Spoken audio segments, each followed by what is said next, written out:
Motardement, bonjour. La norme des équipements de protection a changé et c'est censé nous simplifier la vie.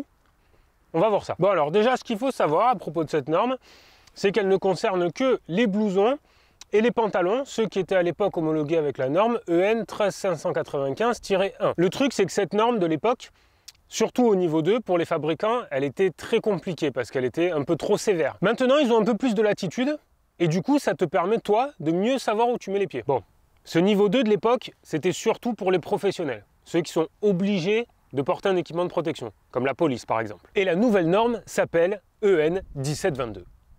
Eh ouais, non ça va, je déconne. Mais on n'en est pas loin, elle s'appelle EN 17092. C'est un compte approchant. Tu pourras penser à moi en cherchant l'étiquette. Cette fois-ci par contre, il n'y a pas de niveau. Non, il n'y a pas de niveau, il y en a 5. Eh oui, c'était censé nous simplifier la vie, et là on se dit pas forcément. Mais ça te permet d'éviter de t'acheter une armure de gladiateur si tu fais que de la ville. Pas mal. C'est vrai que j'arrête pas de te répéter qu'il faut se protéger en toutes circonstances. Mais il faut quand même avouer que tu passes moins de temps à glisser si tu tombes à 50 qu'à 120. Ces niveaux s'appellent C, B, A, AA, AAA. Sérieux? Sans déconner, pourquoi vous n'avez pas fait A, B, C, D, E? C'était plus simple, non? Non mais franchement, vous pouviez en faire 26 des niveaux rien qu'avec une seule lettre. En fait, le gars qui devait rendre le dossier, il était à la bourre. Il avait fait A, B, C. Et juste avant d'envoyer le mail, il avait un peu picolé la veille, il s'est dit « Ah non, non, attends, on va mettre du double et du triple A, comme ça va faire genre j'ai bien bossé. Hein. » Tu sais quoi? On dirait la Formule 1. Au début, ils avaient les pneus durs, les médiums et les tendres. Bon. Après, ils ont fait les super tendres. Ok. Après, ils ont fait les ultra tendres. Pourquoi pas? Après, ils ont fait les hyper tendres. Ah, mais après, c'est quoi? Les giga tendres? Les supra tendres? Les oulala, comment il est trop tendre. Bon bref, revenons à nos équipements. Donc le plus strict, c'est le triple A. Et le C, c'est la veste d'Abrutix. Ah gros, qu'est-ce que c'est là ma veste, wesh? Ben elle te protège pas un brin. Ah je suis gros, regarde, j'ai pas froid là. Ouais, mais si tu glisses avec ça, tu te fais une deuxième peau en plastique fondu. Bon bref, on laisse tranquille. Hein. Le triple A, tu le verras pas souvent, c'est très contraignant pour les fabricants, c'est un peu comme le niveau 2 de l'ancienne norme. Globalement, c'est que pour les professionnels. Moi, je te dirais de prendre minimum du A, parce que c'est que à partir de ce niveau qu'il y a des coques de protection aux épaules, aux coudes, aux genoux et aux tibias qui descendent un peu. Et au niveau double et triple A, il y en a même aux hanches. Alors, même si tu fais que de la ville, si tu prends un B, tu auras de la résistance à l'abrasion, bien sûr, mais par contre, tu n'as pas de protection. Et le truc, c'est que en ville, c'est rarement une glissade, c'est plus souvent un choc. Donc si tu n'as pas de protection quand tu tombes, tu vas te défoncer. Par contre, il y a un truc qui est top, c'est qu'ils ont revu leurs exigences de manière plus logique, en réfléchissant par zone à protéger. C'est vrai que si tu glisses, c'est souvent sur le dos ou sur le côté. Du coup, ça ne sert à rien que le pli du coude ou l'arrière du genou, qui s'appelle le poplité, soit aussi résistant que le dos.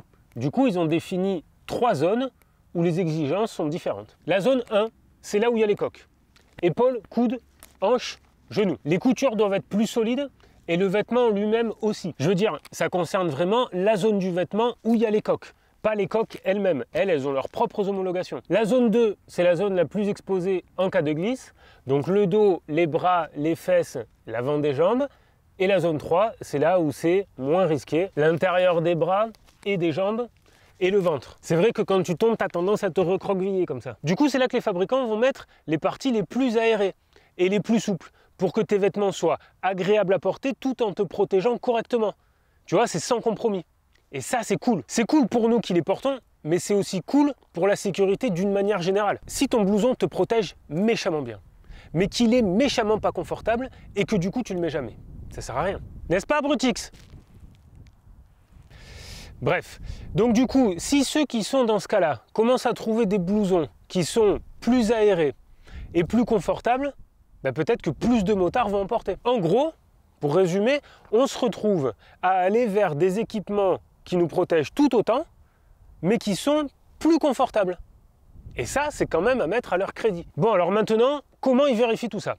Je t'en avais parlé dans la vidéo sur le pantalon, quand je t'avais présenté la marque Bolidster. On fait tourner une bande de papier abrasif, on met l'échantillon qu'on veut tester dessus et on voit combien de temps il tient. Le truc, c'est qu'avant, avec l'ancienne norme, il le faisait avec un grain de 60. C'est assez gros. Et du coup, les échantillons lâchaient très vite. Du coup, forcément, c'était compliqué d'évaluer lequel avait tenu le plus longtemps quand il n'y avait qu'une demi-seconde d'écart. Et maintenant, ils le font avec un grain 2 fois plus petit, avec du 120. Du coup, les échantillons, ils tiennent plus longtemps. Donc, on peut mieux évaluer la résistance du matériau.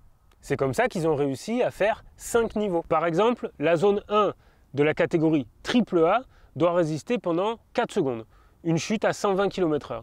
Et dans la catégorie AA, c'est 2 secondes, 75 km/h. Je te l'ai dit tout à l'heure, la zone 1, c'est là où il y a les coques. Mais comme c'est bien le tissu qu'on veut tester, évidemment, on enlève les coques pour le test. Allez, dernier point, dans tous les cas, la dorsale n'est pas obligatoire. Ah gros, t'as dû péter un plomb toi quand t'as lu ça, non? Donc tu casses les couilles avec la dorsale? Ben justement, non. La dorsale, c'est pas obligatoire, mais c'est pas grave, parce que je suis sûr que t'en as une à bretelles qui se met pas dans le blouson. Maintenant, j'espère que tu vois un peu plus clair.